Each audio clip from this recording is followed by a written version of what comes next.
see so many of you here on a Saturday morning. Welcome to the ICA weekend.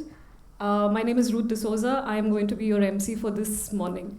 And to kick things off, I'd like to welcome to the stage Routray. He is the co-founder of Indian Culinary Agenda and has a lot to his credit.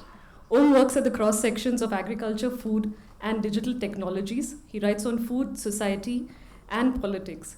He runs Folktales with Tanushree Bhaumik, which has been listed as one of the 50 most luxurious experiences to have in India by Business World. They have also been mentioned in Vogue, Live Mint, Lonely Planet, The Hindu, Good Times, TV shows, and more. Turning the stage over to you. Thank you, Ruth. Co-founder is a big word when we have no idea what we have founded. But thank you. I think so many people showing up on a Saturday morning shows that we may have begun something. What it also shows is when we started discussing within our friends that the ideas that should form the Indian Culinary Agenda, we needed this. We needed the response that we have received over the last 3-4 months. We needed people in the room to show that we're not completely off the chart. We are not talking about long form writing in the age of reels, and we are not mad. So thank you for whatever the response we have got over the 3 months, and thank you for today morning and hoping for participation tomorrow. Many in the room, and not just in this room, I think everywhere people have the same ideas that we had when we started out, that people don't read anymore. You need to make reels, short videos, right? The attention span is dipping. Long form writing is dead. Research-based writing is boring. Food is listicles. So, so on and so forth. All of us have been struggling with it for last many, many years. Few have adopted that. Most of us have not been able to. So I guess everybody on the team is horrible at videos and horrible at reels, etc. So, and again, agriculture is boring, etc., etc. So what we had the same assumptions, we had the same fears, just that we did not want to sit aside and watch it unroll anymore. So January is when we all came together, and we started with a few things. One of the biggest steps we have taken so far is the writing prize. India did not have a food writing prize, and we thought that somehow influences the kind of writing that is seen as aspirational.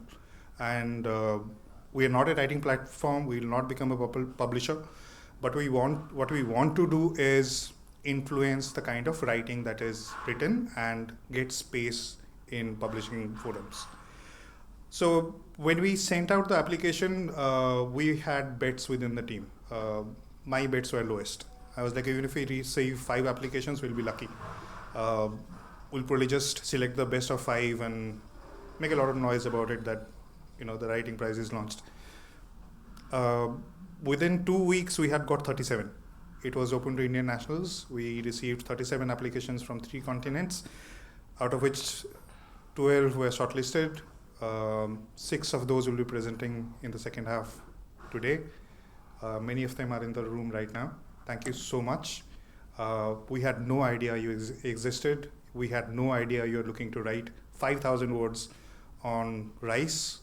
We had kind of thrown an arrow in the dark and it hit 37 people. So happy and so lucky that it happened. We also launched a mentorship program with Charmaine. Thank you, Charmaine. A lot of effort. I hope Drisha is also here. Hi, you look younger than I thought. Anyway, so again, long form mentorship. Why long form writing? Why mentorship? Why does this even need that kind of attention? Thankfully, we found somebody who is ready to mentor and somebody who is ready to be mentored. We'll talk to you in detail going forward.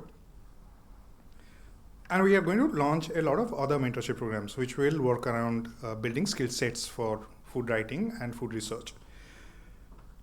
We also launched a series on culture and agriculture. This is going to be one of the pillars that we're going to work on. Somehow in India, agriculture and food are seen as two watertight compartments. I have worked on the agriculture side much more than on the food side, but I can see that there is a gap and there is a need to bridge the both. In fact, most of our panels will kind of talk about this and also look at why that bridging needs to be done from a multi-stakeholder perspective. Our culture and agriculture series is right now online, but we'll kind of take it offline starting May. One of the other initiatives we started is a series on writers' tables. Ruth, thanks for leading that. We're looking forward to, the first one is interesting. If you missed it, the videos are on YouTube.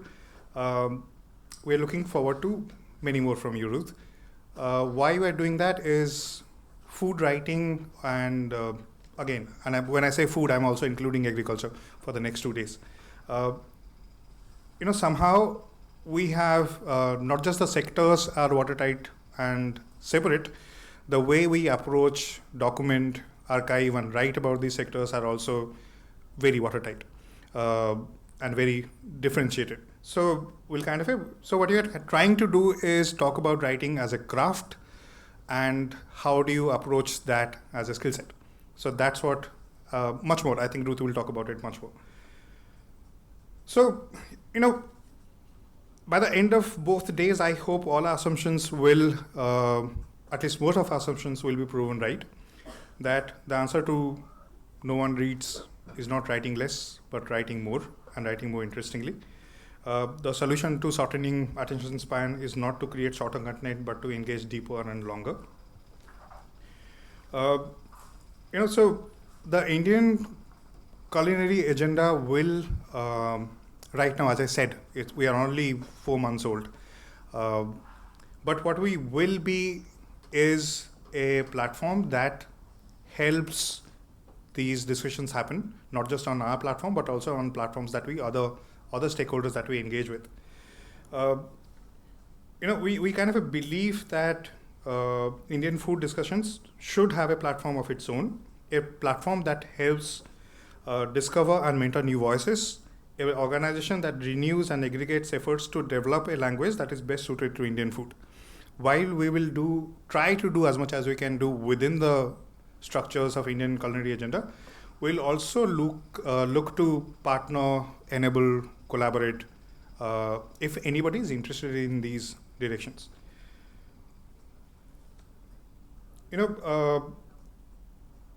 So we're kind of still deciding on the building a structure and work streams.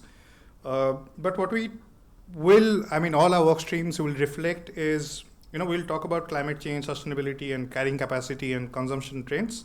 But on the same platform, we'll also talk about recipes and culture and food memories, because we think both are linked. And we'll work with anyone who thinks similarly.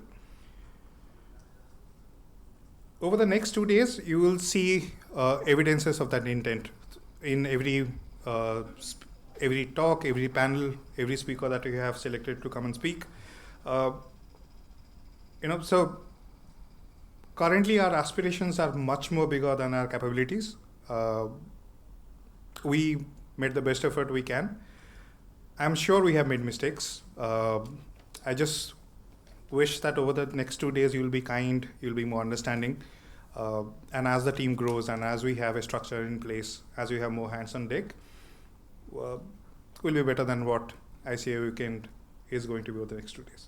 Thank you so much. Thank you, Om. And I guess that was a wonderful way of saying that the ICA Weekend is now open.